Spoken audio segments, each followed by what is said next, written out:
বন্ধুরা ভিডিওটা টানবেন না, শুরু থেকে শেষ পর্যন্ত দেখলে বুঝতে পারবেন। আজকে সুন্দর একটা লেবুর আচার রেসিপি আপনাদের সাথে শেয়ার করতেছি। আর আমি সচরাচর কিন্তু রান্নার রেসিপি শেয়ার করি না, আমার পার্সোনাল লাইফস্টাইল ব্লগ আপনাদের সাথে শেয়ার করি। তো আজকের রেসিপিটা একটু ভিন্ন। আর এই যে লেবুগুলোকে সুন্দর করে প্রথমে ক্লিন করে নিতে হবে, দেন শুকনো একটা কাপড় দিয়ে সুন্দর করে মুছে নিতে হবে। আর এই কাজে আমাকে কিন্তু হেল্প করছে সাদিকুল। দেন কি করতে হবে, লেবুগুলোকে এরকম টুকরো টুকরো করে কাটতে হবে। এই যে লেবুগুলো আমাদের সুন্দর করে কাটা হয়ে গেছে, এবার কিছু মশলা তৈরি করব। শুকনা মরিচ, মেথি, সরিষা এবং জিরা, এগুলো শুকনো খোলাতে আমাদেরকে টেলে নিতে হবে। তো প্রথমে শুকনা ঝালগুলো আলাদা করে টেলে নেওয়া হলো, দেন এবং মেথি এবং জিরা এগুলো আমরা টেলে নিব। আর এই কাজে কিন্তু হেল্প করছে আমার মা। আর সরিষাটা পরে টেলে নেব, যেহেতু সরিষাটা বেশি টালা যাবে না।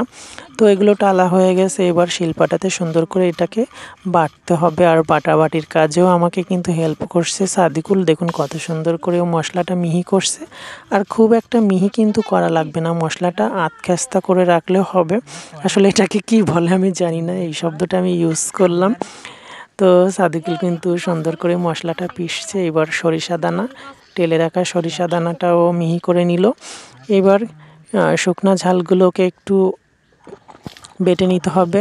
তো সুন্দর করে শুকনা মরিচটাও কিন্তু আমাদের বাটা হয়ে গেছে। আর এটা খুবই কিন্তু ঝাল ঝাল একটা রেসিপি হবে। এখানে শুকনা মরিচের পরিমাণ আপনারা ইচ্ছা মতো নেবেন, আপনারা কেমন খেতে চান। তো এদিকে আমাদের মশলা কিন্তু মিক্সড করা হয়ে গেছে। আর লেবুগুলাতে প্রথমে লবণ এবং 2 চা চামচ পরিমাণ হলুদের গুঁড়া দিয়ে সুন্দর করে মিক্সড করতে হবে।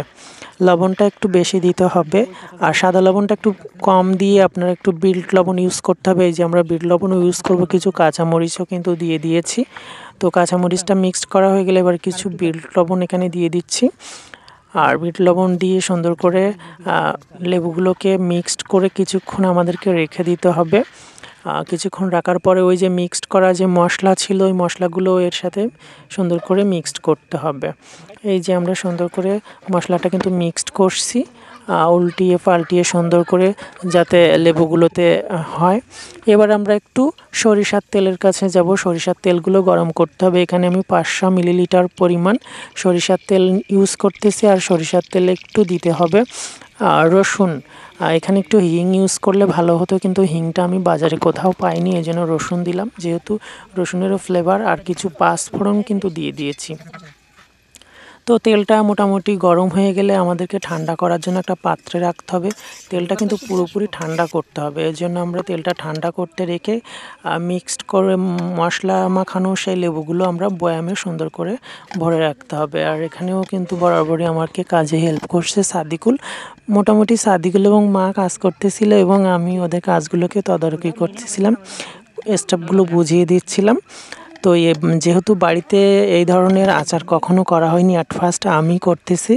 তো বয়ামে সুন্দর করে কিন্তু মশলা মাখানো লেবুগুলো রাখা হয়েছে। আর তেল এদিকে মোটামুটি ঠান্ডা হয়ে গেছে। এবার তেলটা ঢেলে দেওয়া হচ্ছে বয়ামের ভিতরে। দেখুন তেলটা কত সুন্দর লাগছে, সরিষার তেল কিন্তু একেবারে খাঁটি সরিষার তেল। তো তেলগুলো এভাবে বয়ামের ভিতরে ঢেলে দিয়ে আপনাকে 4-5 দিন রোদ্রে শুকাতে হবে, তারপর কিন্তু এটা খেতে হবে।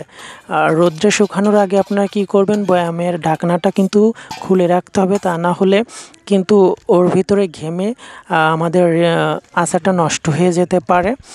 আর এই রেসিপিটা কিন্তু তিতো লাগবে না, এইভাবে আপনারা বানিয়ে খেলে সুন্দর লাগবে। তো আজকের ভিডিওটি কেমন লাগলো অবশ্যই কমেন্টস করে জানাবেন। সবাইকে টাটা, thank you so much for watching.